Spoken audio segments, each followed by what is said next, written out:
Seigneur, merci pour les grands biens que tu nous fais depuis le tout début de cette semaine, mardi. Et comme ton serviteur l'a si bien rappelé tout à l'heure, mieux vaut la fin d'une chose que son commencement. Alors nous te prions en ces jours, à cette heure, mais spécialement à cette occasion, que tu nous fasses encore du bien. J'ai dit nous, moi y compris. C'est vrai que cette parole sort par ma bouche comme canal, mais je ne me soustrais pas de cette parole parce que parent moi-même, je suis et je demeure.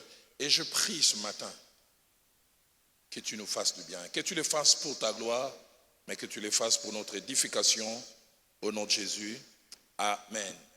Que Dieu soit béni. Est-ce qu'on peut acclamer celui qui nous a soutenus mardi, mercredi, jeudi, vendredi, et qui permet que nous puissions, si la tautologie est permise, boucler la boucle. Je voudrais dire un grand merci à notre Dieu qui a été un soutien pour moi, spirituellement, mais aussi physiquement. Mais je voudrais surtout dire un grand merci à celui qui est un ami pour moi, avec son épouse, mais qui est votre pasteur. Est-ce qu'on peut m'aider à apprécier le pasteur Kali Kassenda? Merci. Merci aussi aux hommes et aux femmes derrière, eux qui les soutiennent et qui les aident à faire ce merveilleux travail. Alors j'ai 4 portions des Écritures à nous proposer en introduction. Je vais les lire et puis je nous donnerai le sous-thème avec lequel nous allons clore cette semaine. Alors nous commençons par Genèse au chapitre 26e chapitre de Genèse, et nous lisons 2 versets, les versets 34 et puis les versets 35. Genèse 26, 34 à 35. Ésaü, âgé de 40 ans, prit pour femme Judith, fille de Béri les Hétiens, et Basmath, fille d'Élon les Hétiens. Elles furent un sujet d'amertume pour le cœur d'Isaac et de Rebecca. Réalisez déjà là que c'est Ésaü qui fait un choix, mais on se rend compte que ce sont les parents qui souffrent, c'est Isaac ainsi que Rebecca. Lisons aussi la seconde portion, Genèse chapitre 27, verset 46e.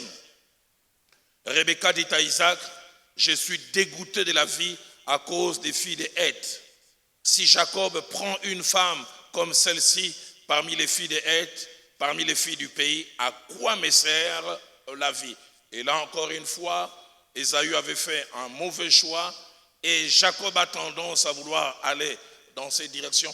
Et je voudrais insister, c'est le choix de Jacob, mais étonnant. Maman dit, je suis dégoûté de la vie. Et à la fin même, elle conclut, à quoi me sert la vie? Et j'insiste, c'est pas elle, c'est un fils qui fait des choix, mais les parents sont dégoûtés de la vie. Nous lisons 1 Samuel au chapitre 2e, et nous lisons en 2 temps, le verset 12e, et puis les versets 22 à 23. 1 Samuel chapitre 2, verset 12. Les fils d'Élie étaient des hommes pervers. Ils ne connaissaient point l'Éternel. Verset 22 à 23, Élie était fort âgé. Il apprit comment ses fils agissaient à l'égard de tout Israël. Il apprit aussi qu'il couchait avec les femmes qui s'assemblaient à l'entrée de la tente d'assignation. Il leur dit, pourquoi faites-vous de telles choses? Car j'apprends de tout le peuple vos mauvaises actions. Ça ne ressort pas directement, mais on voit que ce sont les enfants qui se comportent mal, mais on peut lire entre les lignes à la fois la honte, mais aussi la souffrance d'un père. Et nous terminons avec 1 Samuel au chapitre 8e, du 1er au 3e verset. Lorsque Samuel devint vieux, il établit ses fils et juges en Israël. Son fils premier-né, s'est nommé Joël, et le second Abijah. Ils étaient juges à Beersheba. Les fils de Samuel ne marchèrent point sur ses traces. Ils se livraient à la cupidité, recevaient des présents et violaient la justice. Je vais même jusqu'au verset 5e. Tous les anciens d'Israël s'assemblèrent et vinrent auprès de Samuel à Rama et lui dirent, voici tu es vieux et tes fils ne marchent point sur tes traces. Amen. Partant de Néhémie au chapitre 4, au verset 14e, notre passage central, ou alors que les rebâtisseurs est devant le peuple, la nation. Il les appelle premièrement à se souvenir du Dieu grand, fort et redoutable, mais il leur donne cette recommandation, combattez. Il dit combattez pour vos fils, combattez pour vos filles, combattez pour vos frères. Et il termine en disant combattez pour vos maisons. C'est pourquoi tout au long de cette semaine, notre thème était ma famille, mon combat. Et le message de ce jour qui clôture cette semaine s'adresse à une catégorie de personnes qui composent la famille, le parent. Et les sous-thèmes que nous abordons, c'est trois vérités. Trois vérités que les parents doivent constamment avoir à l'esprit. Trois vérités que toute personne que Dieu utilise pour devenir un géniteur, quelqu'un qui donne la vie et qui est appelé à l'accompagner, à l'aider à grandir, doit avoir non pas de temps en temps, doit avoir constamment à l'esprit. Le message de ces jours vise un double objectif.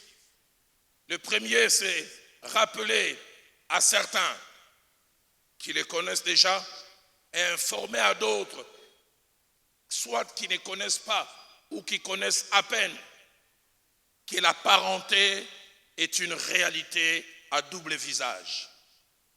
La parenté est une réalité à double visage. Devenir parent est une réalité qui a deux visages. Le premier visage, c'est privilège, mais le deuxième visage, c'est responsabilité. Il arrive des fois, nous voyons un seul visage de la parenté, mais nous n'avons aucune idée du second visage. J'oublie jamais, juillet 93, je deviens parent pour la première fois. Et quand notre fille est née aujourd'hui, Madame Lombo, à je ne sais pas moi, 3, 4, 5 mois, de temps en temps, je peux la porter avec un kangourou. Et je vois la joie et la fierté que j'avais. Quand j'ai rencontré des gens, je voulais leur dire, c'est ma fille. Mais je ne savais pas aussi derrière cette fierté, tous les maux de tête que j'allais avoir. Toutes sortes de soucis. Parenté égale privilège d'un côté, mais aussi égale responsabilité. Souvent nous prions, Seigneur, donne-moi des enfants, permets que je puisse en avoir et même en avoir beaucoup. Mais nous ne réfléchissons pas suffisamment sur tout ce qui est attaché à ces statuts, à cette position. Comme dans Marc au chapitre 10, au verset 38, avec les demandes des fils des Zébédée, Jean et Jacques, il arrive que nos demandes, nos aspirations, nos désirs sont sincères, mais nous ne prenons pas réellement la mesure. De quoi est-il question? Les deux fils des Zébédée, Jacques et Jean, viennent solliciter un privilège. Certains évangiles disent que ce sont eux-mêmes qui ont présenté la requête. D'autres disent que c'est leur maman. Que l'un de nous soit assis à ta gauche et l'autre à ta droite. Christ n'a pas refusé ces demandes, mais il leur a dit simplement, vous ne savez pas ce que vous demandez. Vous n'avez aucune idée de ce qui est attaché à ce que vous demandez. La version française courant dit, vous ne vous rendez pas compte de ce que vous demandez. Et pour montrer qu'à cette position s'attacher, un grand prix à payer, il dit, pouvez-vous boire la coupe que je dois boire? Parenté, privilège, mais aussi responsabilité. Deuxième objectif de l'enseignement de ce matin, c'est nous avertir et nous ouvrir les yeux sur les dangers ainsi que les conséquences cachées derrière soit notre négligence dans le fait de jouer et remplir notre rôle de parents, soit notre démission ou le fait de ne pas bien remplir ces tâches. Dans 2 Pierre au chapitre 3, au verset 1er, l'apôtre Pierre, sous l'inspiration, il écrit, il dit, voici déjà la seconde lettre que je vous écris. Dans l'une et dans l'autre, j'aime ce qu'il dit, je cherche à éveiller par des avertissements votre saine intelligence. J'aime beaucoup ce que la version Alfred Point dit. Il dit, je fais appel à vos souvenirs pour vous aider à penser d'une manière correcte. Quelles sont ces trois choses que tout parent, que toute personne, masculin ou au féminin, qui devient parent, doit avoir et avoir constamment à l'esprit? La première, ce n'est pas facile d'être parent en général et surtout de n'est pas facile d'être parent aujourd'hui. Je voudrais bien le répéter, ce n'est pas facile d'être parent en général et ce n'est pas facile d'être parent aujourd'hui. Deux choses mentionnées dans cette première vérité. La première, c'est que ce n'est pas facile d'être parent en général. Lorsqu'on parle de facilité, ces mots cachent 4 idées. Premièrement, c'est ce qui se fait sans effort et sans peine. Or, nous le verrons, à la parenté s'attache effort et peine. Deuxièmement, quand nous parlons de facilité, c'est ce qui ne donne pas de soucis ou de tracas. Or, la parenté s'accompagne des soucis et des tracas. Troisièmement, quand nous disons ce n'est pas facile, une chose facile, c'est une chose qui ne coûte pas, qui n'a pas trop d'exigences, soit peu, soit à peine. Et pourtant, à la parenté s'attache beaucoup d'exigences. Quatrièmement, quand nous disons facile, c'est ce que l'on peut faire et assumer aisément, presque sans dépense. Plusieurs choses rendent la parenté pas facile en général, au moins 7. La première, c'est qu'il n'y a pas d'école de parenté. Il n'y a pas d'école de parenté. Institut Moboti, où les gens entrent avec un cursus où on apprend comment être parent. Une école de parenté, ça n'existe pas. Je voudrais bien en ouvrir une. Deuxième chose qui rend la parenté pas facile, c'est qu'on apprend à devenir parent le plus souvent de 2 manières. Mais la seconde est la plus utilisée. La première manière, c'est qu'on apprend à être parent en voyant les autres l'être. Et le plus souvent, on ne fait pas attention. Ce n'est que plus tard, quand soi-même on devient parent, on commence à retourner dans son disque dur. Papa faisait comment? Maman faisait comment? Mais le moment où on est à côté de quelqu'un, on ne fait pas trop attention. Mais deuxièmement, on apprend à être réellement parent quand on le devient soi-même. Quand on le devient soi-même. Je dois avouer, mon épouse, je ne sais pas si elle aura la même cotation. On a été parents 4 fois. Avec notre fille aînée, j'ai été un parent stagiaire.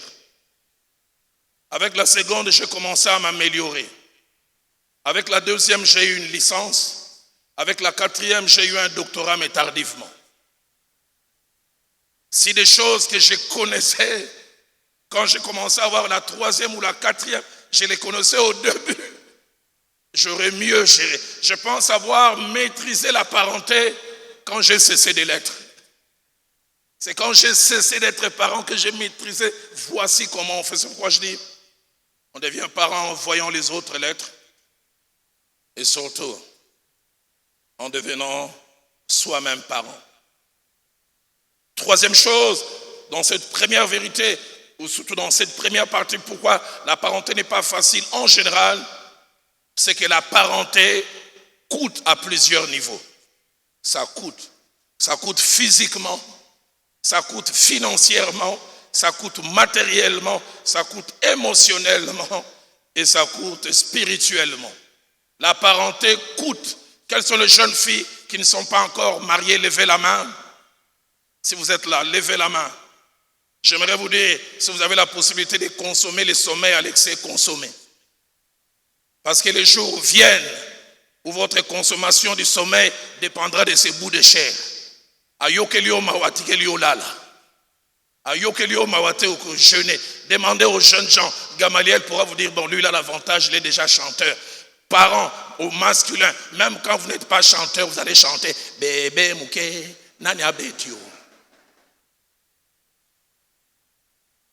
Ça coûte. Et mon épouse et moi, on en parlait. Notre deuxième fille, elle fonctionnait à l'envers. On dirait qu'elle, les jours, c'était la nuit, et la nuit, c'est les jours. Elle a des enfants qui fonctionnent un peu comme ça. Quand elle veut se plaindre, on dit, toi, tu ne dois pas se plaindre. Elle, la journée, elle dort. C'est à 23 heures qu'elle se réveille. Et le plus souvent, j'étais obligé de laisser mon épouse aller dormir. Des fois, jusqu'à 3 heures. Elle veut jouer. Maman vient et disait, moi, on va Mélissa Aîné. Et des fois, à 3 heures, tu l'amènes au lit, tu penses qu'elle dort, tu vois seulement elle ouvre l'œil. Ça coûte physiquement. Ça coûte financièrement. Je me moquais de mon père quand j'étais tout petit. Mais je me disais comment quelquefois il avait des monologues, il parlait lui-même. Un jour, je l'ai vu parler. Bon, ce qu'on a foutu de la Minerva. Je dis, mais comment il parlait comme ça? Quand j'ai eu ma fille aînée, mon épouse ne produisait pas beaucoup de lait. Elle n'a pas beaucoup allaité. C'est comme ça qu'elle fonctionnait. Il a fallu commencer à acheter. J'ai oublié même les noms de ces choses. Il y avait bandes vert et bandes rouge. Plus elle grandissait. Gigose. Un jour, le lait finit, mais l'argent, il n'y a pas.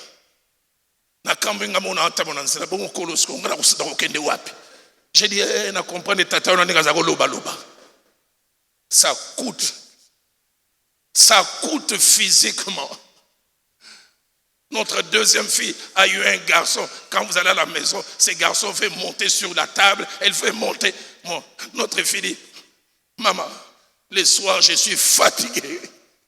Et si tu as 4 garçons malabars, ça coûte d'être parent.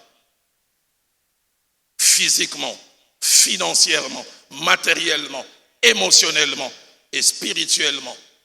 2 Corinthiens chapitre 12 au verset 14.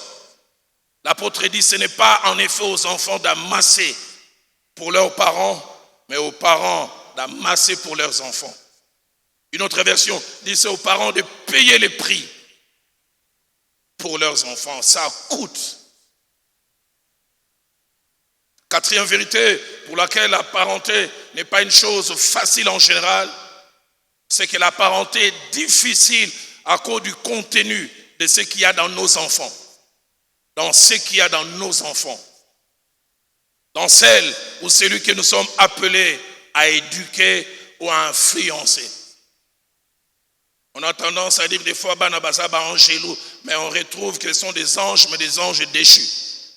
J'étais dans une famille un jour, un petit enfant de 13 mois, quelqu'un fait tomber un bonbon, il est en train de vivre, et puis il tire ça. J'ai dit, oh, angélou. Il avait dit, tous ont péché, sont privés de la gloire de Dieu.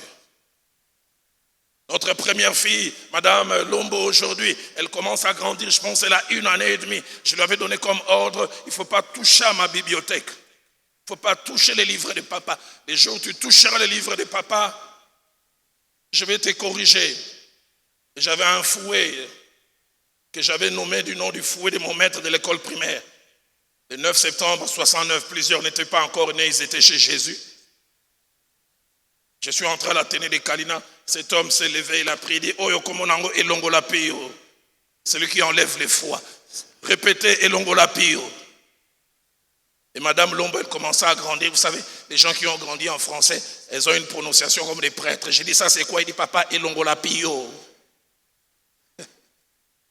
Et ce jour-là, je viens trouver, elle est en train de nager dans mes livres comme si c'était une piscine. Et ce jour-là, j'ai découvert la déchéance. J'ai dit, Eunice, comment les livres se trouvent comme ça? Il dit, je ne sais pas. Donc les livres sont tombés seuls. Mais ce n'est pas les plus graves. Les plus graves, c'est qu'est-ce que papa avait dit si on touche les livres? Papa avait dit, il va pardonner.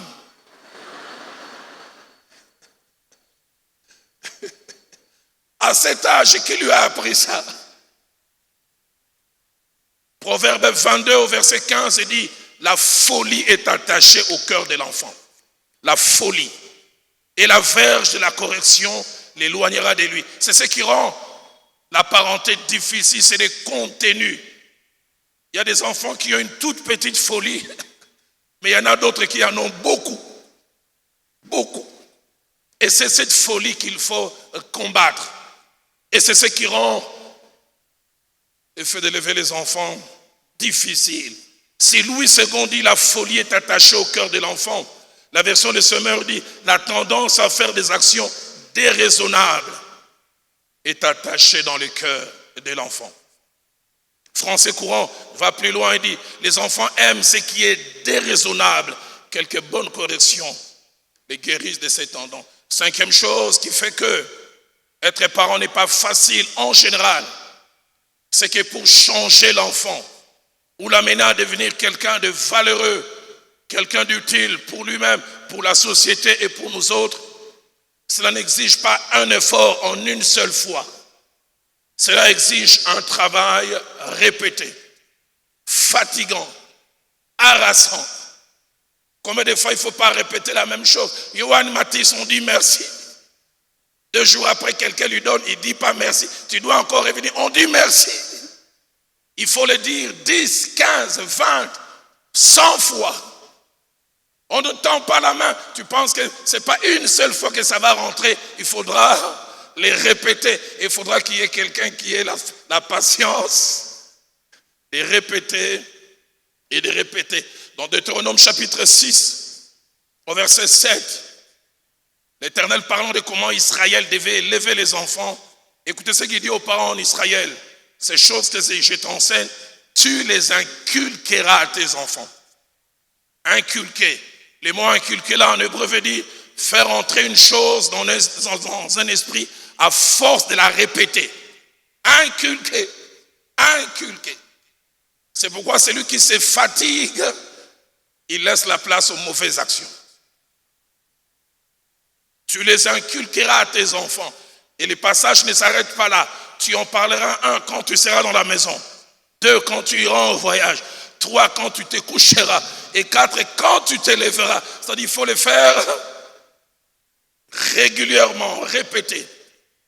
Dans Philippiens chapitre 3 au verset 1er, c'est là à faire à un père spirituel, mais le principe est le même. L'apôtre Paul, écrivant aux Philippiens, il dit, je ne me lasse pas de vous écrire sur les mêmes choses, car cela vous est salutaire. La version Alfred Cohen dit, je me répète et je le sais, mais cela ne m'écoute pas de vous rappeler cette même recommandation, car elle vous met sur la bonne voie. Pas facile, la même chose, il faut répéter, jusqu'à ce que ça soit ancré. Celle ou celui qui n'a pas la force et le temps de répéter, il ne va jamais imprimer certaines choses. 6e chose et avant-dernière qui fait que être parent en général n'est pas facile, c'est que la parenté est difficile parce que nous ne sommes pas la seule et unique source d'influence pour nos enfants.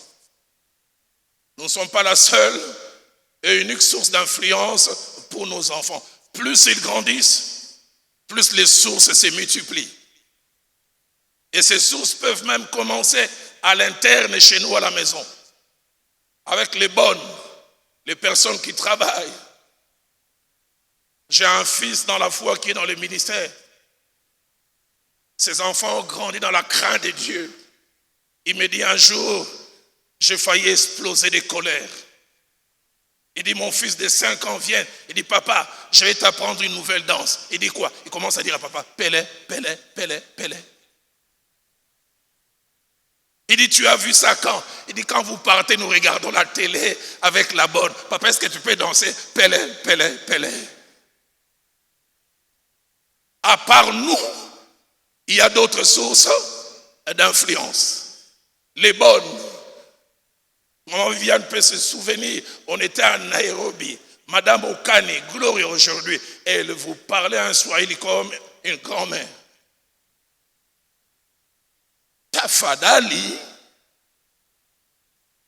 parce qu'elle avait une bonne swahiliphone là du temps de Tanzanie. Et ses intonations sont rentrées. C'est ce qui rend le fait d'être parent pas facile. C'est pourquoi j'aime souvent dire aux parents, quand vous ne jouez pas votre rôle, vous avez des suppléants. Des suppléants prêts à vous remplacer gratuitement et sans salaire. Mais je me dis pour quel résultat? D'autres sources d'influence, les personnels à la maison, les tantes, les nièces, les cousines qui viennent, les amis, et plus tard l'école. Que dire de la rue? Que dire aussi des médias? Plusieurs sources, des fois, qui peuvent combattre ce que nous faisons. Comme dans la parabole du blé et de l'ivraie. On peut être étonné comme ce propriétaire qui un jour avait semé du blé. Il avait dit pendant qu'il dormait, quelqu'un vient s'aimer l'ivraie. Et ce n'est qu'après il est étonné. Mais d'où vient que moi j'avais semé le blé? Il suffit d'un rien. Dans les champs de ton enfant, tu découvriras des choses. Tu dis, mais moi je n'ai pas semé ça. Moi je n'ai pas placé ça. D'où ça vient? C'est ce qui rend la parenté difficile. Septième et dernière chose qui rend la parenté difficile en général, c'est qu'élever, éduquer ou s'occuper de nos enfants n'est pas la seule et unique occupation que nous avons. Ce n'est pas la seule. Il faut aller au travail. Et nous allons au travail des fois pour eux. Mais pendant que tu es au travail, est-ce que tu peux faire fonction de celui qui influence? Des fois, certains les travaillent, les éloignent des enfants. Or, on ne peut pas éduquer en étant absent. Ce n'est pas la seule occupation. On a les ministères, on a bien d'autres choses à faire qui nous prennent du temps. Et des fois, qui nous empêchent de jouer ce rôle. Et j'en parlais en semaine, l'influence que nous avons sur nos enfants n'est pas intemporelle. C'est lié à une période. Et je le disais encore, je voudrais le répéter. Le feu Jacques-André Verneau disait, les parents qui n'ont pas le temps de bien faire des choses avec son enfant n'aura jamais le temps de bien refaire. Si tu n'as pas le temps pour bien faire, je n'ai que du travail, tu n'en auras jamais. Ça, c'est toujours la première vérité de ce qui rend les rôles des parents difficiles et pas faciles en général. Mais deuxièmement, ce rôle n'est pas facile aujourd'hui. Pas facile en général, mais deuxièmement, pas facile aujourd'hui. 5 raisons font que être parent aujourd'hui devient difficile. Premièrement, à cause des temps spirituels dans lesquels nous vivons. Dans 2 Timothée chapitre 3, du 1er au 5e verset, l'apôtre Paul, sous l'inspiration, il dit, dans les derniers jours, vous aurez des temps difficiles. Et il montre le pourquoi ces temps seront difficiles. Et parmi les choses qu'il cite, il dit, les enfants seront rebelles à leurs parents. Dans ces derniers temps, la parenté devient difficile parce qu'il y a comme un esprit qui a commencé à prendre place petit à petit. Ceux qui connaissent un peu l'histoire connaissent la révolte des jeunes gens en 68 à Sorbonne, avec la célèbre devise, mais qui de plus en plus a pris de l'ampleur. Les jeunes gens en France à Sorbonne se sont levés, ils avaient l'impression que les parents les écrasaient trop. Écoutez leur devise, il est interdit d'interdire. Il est interdit d'interdire. Laissez-nous faire.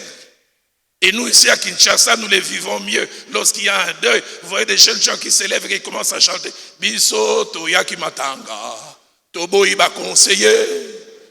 Lorsque que personne ne nous recadre. Laissez-nous faire ce que nous allons faire, même si ça ne nous plaît pas. La première chose qui rend la parenté difficile aujourd'hui, c'est un esprit. Et je toucherai ça à la fin. Et cet esprit a une manière de le combattre. Deuxième chose qui rend la parenté difficile aujourd'hui, c'est le modernisme. Le modernisme avec la tendance à éloigner les parents, source d'éducation, source de bonnes connaissances des parents. Alors vous allez me dire que je suis vieux jeu, j'accepte cela. La société traditionnelle d'autrefois, papa pouvait aller à la chasse, à la cueillette et puis il rentrait. Mais maman restait toujours à la maison. Aujourd'hui, avec le modernisme, des fois, ce n'est pas forcément pour l'argent, mais toutes les femmes veulent s'affirmer. Elles veulent réussir. Et les enfants sont laissés pour compte. Papa et maman partis avec les embouteillages à 6 heures. Et quand ils reviendront, 18h, 19h, fatigués, ils n'ont même pas le temps de voir les enfants. Et ici, ça va encore. J'ai été en Amérique du Nord, j'ai habité dans une famille, papa a 3 jobs, maman en a 2. Même les 2 parents déjà ne se voient pas.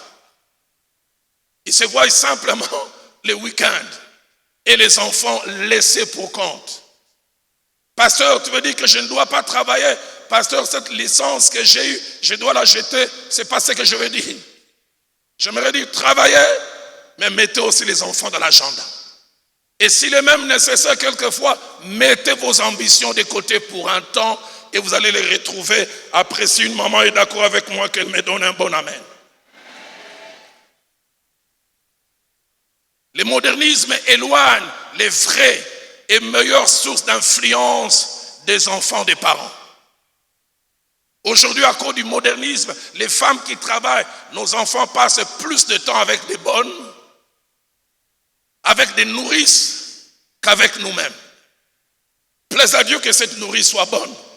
Plaise à Dieu que cette bonne ait des valeurs, mais si elle n'en a pas, c'est elle qui principalement s'occupe et s'occupera de nos enfants.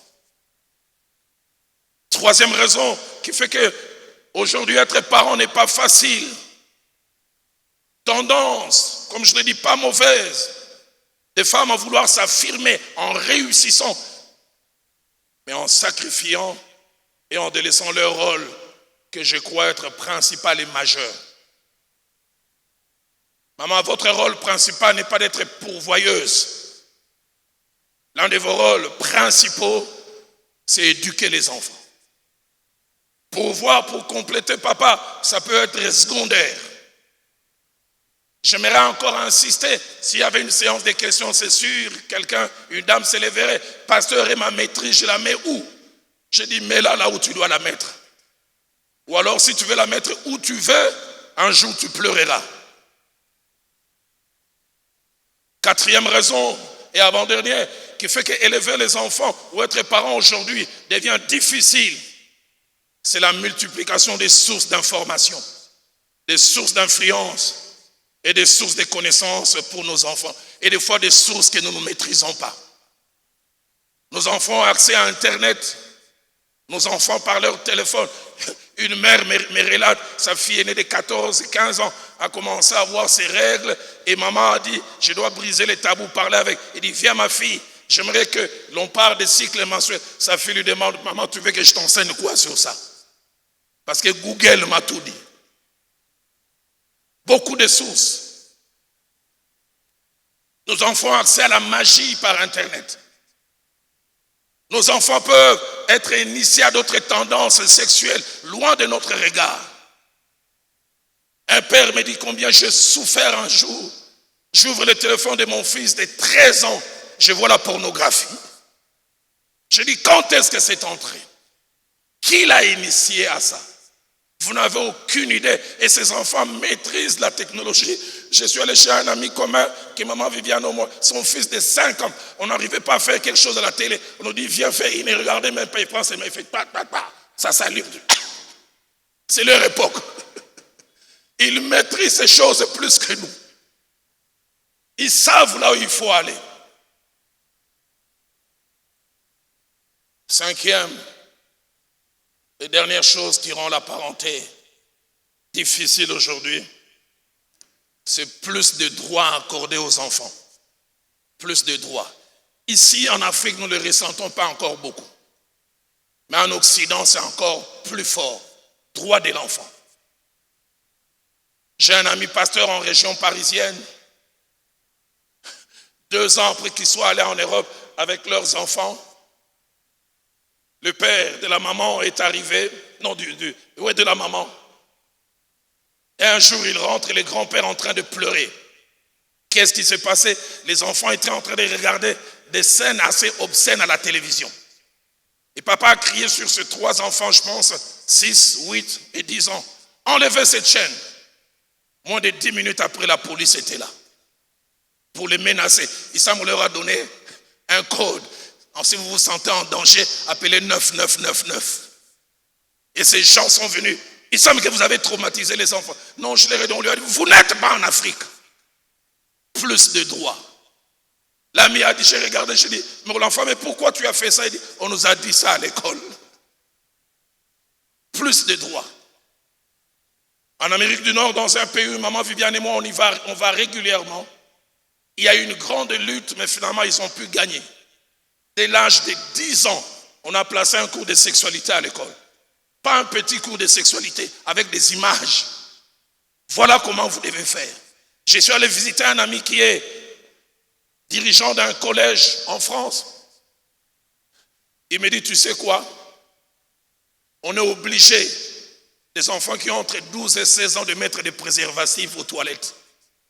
L'État nous oblige. On dit parce que vous ne pouvez pas les empêcher de se donner à la sexualité, placez cela pour qu'ils se protègent. Plus de droits. Et qu'allez-vous faire? Ça amène la parenté à être un rôle pas facile. Pas facile. Très difficile. J'ajoute 2 dernières choses qui rendent la parenté pas facile en général et en tout temps.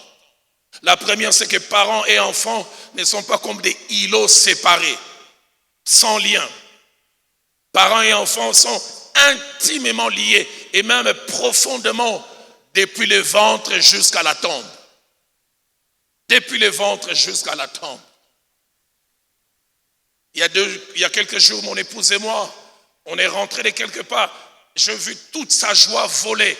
Non pas à cause d'elle ou de moi, mais à cause de quelque chose qu'elle a vu chez l'une de nos filles.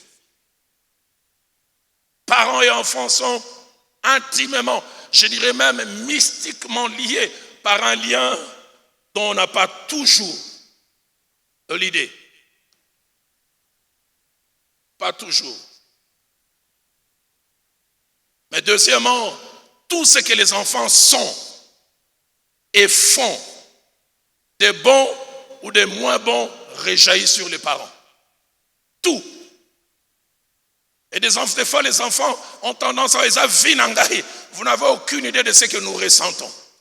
C'est vous, mais nous les ressentons. Proverbe chapitre 17 au verset 21 dit, celui qui donne naissance à un insensé aura du chagrin, et le père d'un fou ne peut se réjouir. Je me souviens, je revenais d'un voyage, et maman vient de me demander, Roland, qu'est-ce que tu veux manger? Je fais la commande de ma nourriture préférée. Mais je ne savais pas que l'une de nos filles avait un problème d'asthme et avait piqué des crises aiguës. On lui a donné des piqûres. Elle avait gonflé. Elle avait, je pense, 10 à 15 kilos de plus. Ces jours-là, j'arrive à la maison. Quand je la vois, j'ai commencé à pleurer.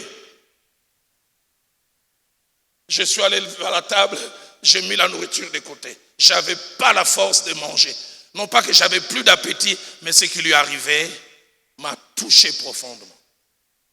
J'en ai parlé ici, le père de cet enfant lunatique, cet enfant qui piquait des crises, qui les jetait dans l'eau et qui les jetait dans le feu. Le jour où ses parents vont crier vers Jésus, il dit à Jésus, non pas viens au secours de l'enfant. Il dit viens à notre secours. C'est lui qui souffre quand il tombe dans l'eau, quand il tombe dans le feu, je le ressens. Et il ajoute, aie compassion, non pas de lui, aie compassion de nous. Être parent, c'est pas facile. Pas facile. Pas facile d'avoir un enfant qui fait de l'autisme. Voir cet enfant dans cet état, vous n'avez aucune idée. Avoir un enfant malade, un enfant qui a des problèmes de croissance, on n'a aucune idée de ce qui se passe. Genèse 37, verset 34. Jacob apprend entre guillemets la fausse mort de Joseph. Fausse mort. Mais écoutez ce que la Bible dit. Il portant longtemps le deuil de son fils. La Bible ajoute encore, dans Genèse 37, verset 35, il disait, c'est en pleurant que je descendrai vers mon fils au séjour des morts. Et il pleurait de son fils. Proverbe 19, au verset 13 dit, un fils insensé est une calamité pour son père. C'est le fils qui est insensé, mais c'est le père qui souffre, on dit une calamité. Calamité. Un enfant qui n'arrive pas à bien grandir, les parents en souffrent. Il ne va pas bien dans les études, les parents en souffrent. Des fois, on ne vous le dit pas, mariage qui tarde à venir. souffrance. Et même marier les enfants qui tardent à venir, souffrance. Que dire de ce que l'on ressent? Sa fille a divorcé, on l'a chassée, il y a eu telle chose. Vous n'avez aucune idée. Si Adam et Ève étaient ici ce matin, ils nous expliqueraient ce qu'ils ont dû ressentir. Selon que Genèse 4, 8, 11 et 12 en parlent, les jours où en un jour ils ont perdu 2 enfants. Un tué par son frère et l'autre maudit par Dieu qui devient errant. En un jour, le vide. Caïn qui tue Abel, ils voient leur enfant sans vie, et puis quelques heures après, Caïn chassé. J'aurais voulu que Adam soit ici ce matin. Il vous dira combien ça a été dur. Et nous l'avons lu au début, Genèse 26, 34 à 35. C'est Ésaü qui prend des mauvaises femmes, des mauvaises tribus. Mais écoutez ce que la Bible dit au sujet de Rebecca et Isaac. Ils étaient dans l'amertume. Choix d'Ésaü, mais Isaac et Rebecca souffrent. Et que dire de Genèse 27, verset 46? Elle dit, je suis dégoûté de la vie. Elle est dégoûtée de la vie, non pas à cause d'elle, dégoûtée de la vie à cause du choix des enfants. Elle va même plus loin. À quoi me sert la vie? Deuxième vérité que tout parent doit avoir constamment à l'esprit, c'est que plusieurs avant nous, et même les meilleurs, ont échoué comme parents. Plusieurs avant nous, et même les meilleurs ont échoué comme parents. Il y a un certain nombre de choses que nous devons avoir à l'esprit attachées à la parenté. La première, c'est que l'échec dans la parenté peut arriver à n'importe qui. N'importe qui. 1 Samuel 2, 12 et 22 que nous avons lu, le sacrificateur Élie était un homme presque irréprochable. Mais il a lamentablement échoué avec ses enfants. 1 Samuel 8, du 1er au 5e verset, prophète Samuel, quand il prend congé de ses fonctions en tant que juge, il s'élève et dit, y a-t-il quelqu'un qui peut me reprocher de quelque chose? Personne ne peut lui reprocher. Probité morale élevée, intégrité élevée. Mais la Bible dit, ce jour-là, les anciens sont venus les voir en lui disant, tes enfants ne sont pas comme toi. Ils ne marchent pas sur tes traces. Le fait Jacques-André Vernois a dit, Samuel et ses enfants nous enseignent, c'est qu'un ange peut enfanter des démons. Un ange appelé Samuel, irréprochable. Mais les gens viennent lui dire, tes enfants ne sont pas comme toi. Tant au monde ou bien au défa bango. Un père craignant Dieu, mais un enfant se comportant d'une certaine manière. Deuxième chose, c'est que l'échec dans notre rôle de parents peut avoir plusieurs raisons. L'une des raisons, c'est l'absentéisme et le déséquilibre. On avait posé ici la question jeudi, je n'ai pas le temps de rentrer en détail. Samuel, tout grand qu'il était, il a échoué dans son rôle de parent parce qu'il n'était jamais présent. On n'influence jamais les enfants en étant absents. L'un des plus beaux cadeaux que les parents peuvent faire aux enfants, c'est d'être là. Et je voudrais insister, le temps pour être là, avec tout ce que nous avons comme exigence, des fois on ne les trouve pas, il faut les créer. Les créer, c'est en élaguant et en annulant certaines activités.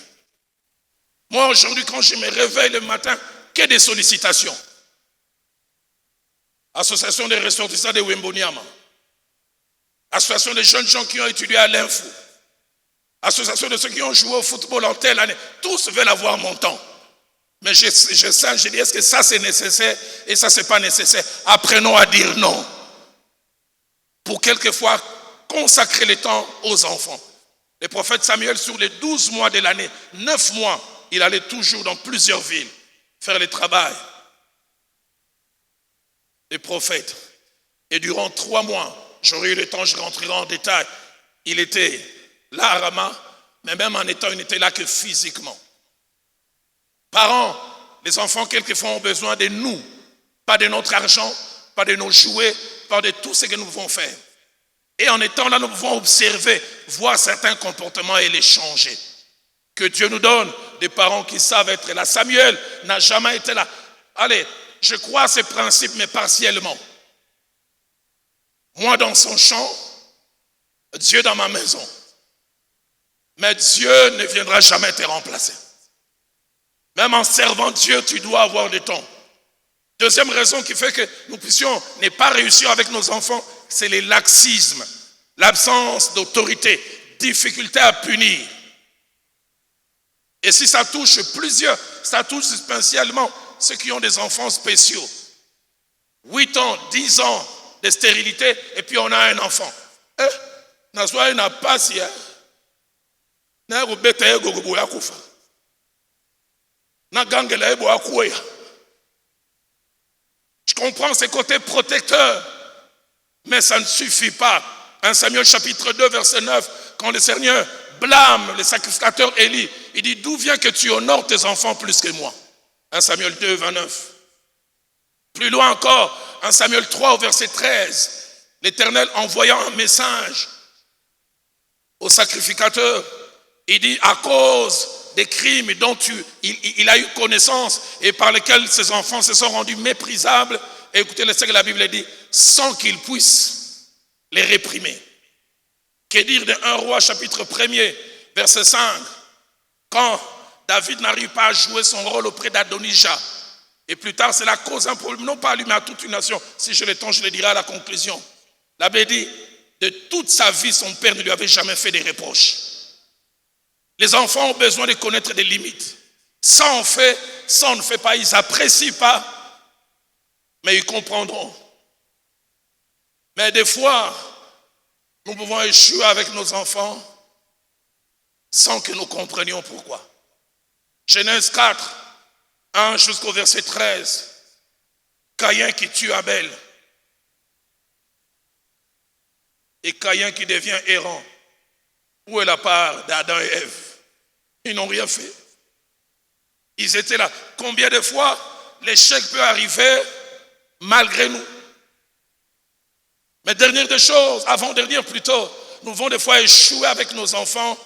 Et c'est pourquoi je toucherai la dernière des choses, à cause de mauvaises rencontres. Mauvaises rencontres à l'école, mauvaises rencontres à la cour de récréation. Il suffira qu'une amie lui dise: fais ceci. À la cour de récréation, il fait goûter à ton fils les chanvres. C'est fini. Une mauvaise rencontre. Et je toucherai ça avant de finir. Parents, si nous ne pouvons pas être avec nos enfants partout et en tout temps, nos prières peuvent les accompagner. Là où visuellement nous ne pourrons pas voir. Mais sixième et dernière chose, parmi les raisons qui font que des fois nous échouons avec nos enfants, c'est le diable. Des fois, il a comme agenda de nous toucher.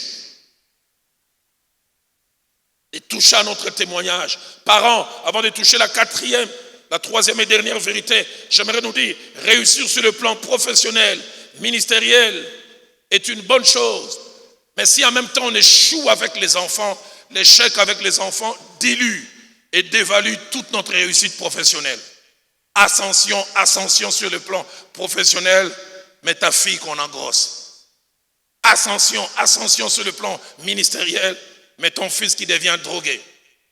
Mais deuxièmement, quand on échoue avec les enfants, malgré le succès que l'on peut avoir sur le plan professionnel, ça peut devenir une tâche. Une tâche. L'échec en tant que parent ne nous laisse jamais sans trace. Ça peut affecter notre morale, ça peut affecter nos émotions, mais ça peut même affecter notre santé. Qu'il y ait des parents aujourd'hui qui souffrent, maux d'estomac, hypertension. Des fois, ils ne le disent pas à cause de tout ce que les enfants vivent. Ta fille engrossée. Et nous, les hommes, souvent, nous ne parlons pas, mais on a une honte. 1 Samuel 2, versets 22 et 23. On sent la honte quand Samuel parle. Il dit: j'attends de tout le peuple vos mauvais propos. Voilà ce qu'ils ont dit. C'est un père, on sent la dévaluation. Et que dire dans 1 Samuel 8, au verset 5, j'aurais voulu être à la place de Samuel quand les gens viennent l'affronter et disent: tes enfants ne sont pas comme toi. Toi, tu es particulier, mais voici ce que tes enfants sont.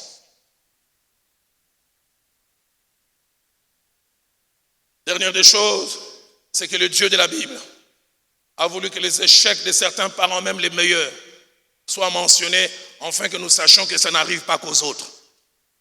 C'est arrivé aux meilleurs. Aux meilleurs. Troisième vérité, en 5 minutes et je vais conclure. Qu'est-ce que tout parent doit avoir à l'esprit constamment? C'est que notre démission ou notre incapacité à bien jouer notre rôle auprès de nos enfants peut avoir des conséquences et des répercussions inimaginables au-delà de nous. Je voudrais bien les répéter. Notre démission, notre incapacité à bien jouer notre rôle auprès de nos enfants peut avoir des conséquences et des répercussions inimaginables au-delà de nous. Des implications au-delà de notre petit cercle familial. Ça peut toucher des gens auxquels nous n'avons jamais pensé. Et ça peut même finir par impacter toute une société. Notez ces 5 choses et je conclus. La première, c'est que nous n'avons pas toujours conscience que nous avons chez nous à la maison la future épouse de quelqu'un. Le futur époux de quelqu'un. Parents, j'aimerais que nous ayons cela dans notre conscience. Celui que vous avez, celle que vous avez, c'est le futur époux de quelqu'un, la future épouse de quelqu'un. C'est-à-dire, quelqu'un sera heureux ou malheureux selon l'investissement que vous faites. Selon les choses que vous faites bien et vous ne faites pas bien. Quelqu'un pourra venir demain, papa, merci pour la femme que vous m'avez donnée. Mais quelqu'un pourra aussi vous défier en disant, vous prêchez bien même. Que Dieu nous aide à avoir cela en tête. J'en ai parlé ici, je pense, et jeudi.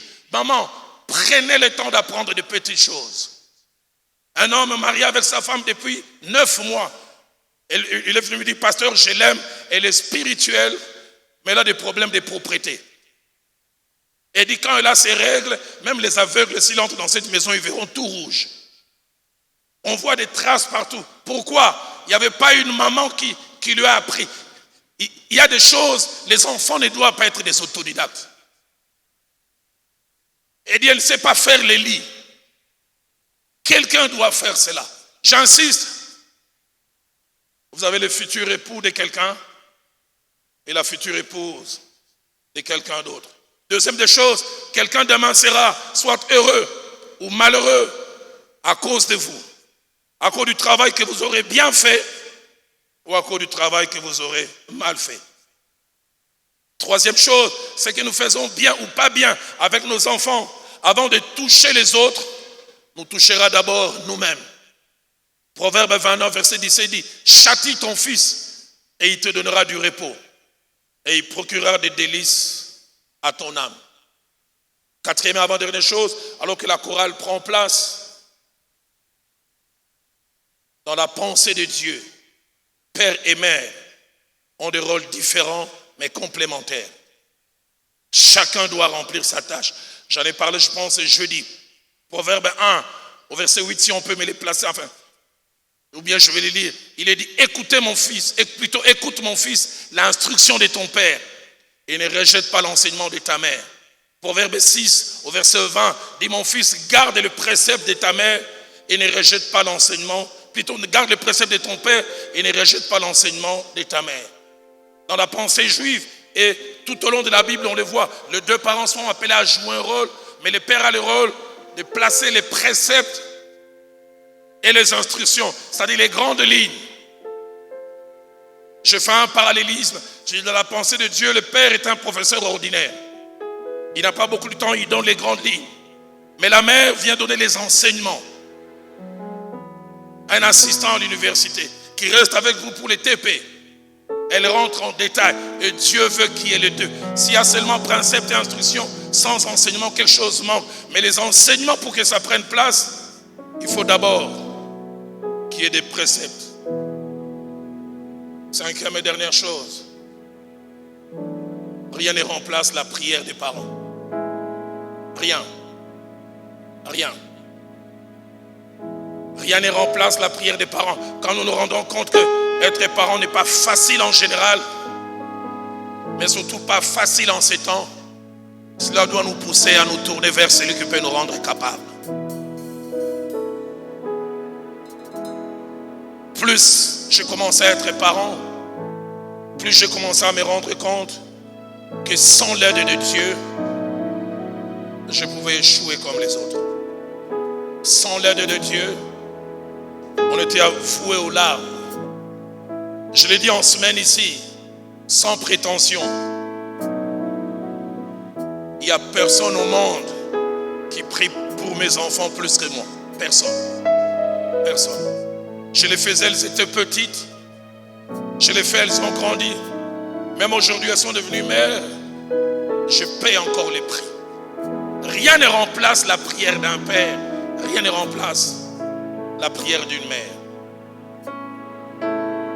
En 1939, un jeune homme qui est né d'un couple mixte, un père allemand mais d'origine autrichienne, mais aussi d'origine juive, et d'une mère allemande, Adolf Hitler il s'appelait. Quand il avait 2 ans, son père qui était alcoolique et violent a commencé à tabasser sa mère et puis à les tabasser. Il avait à peine 8 ans.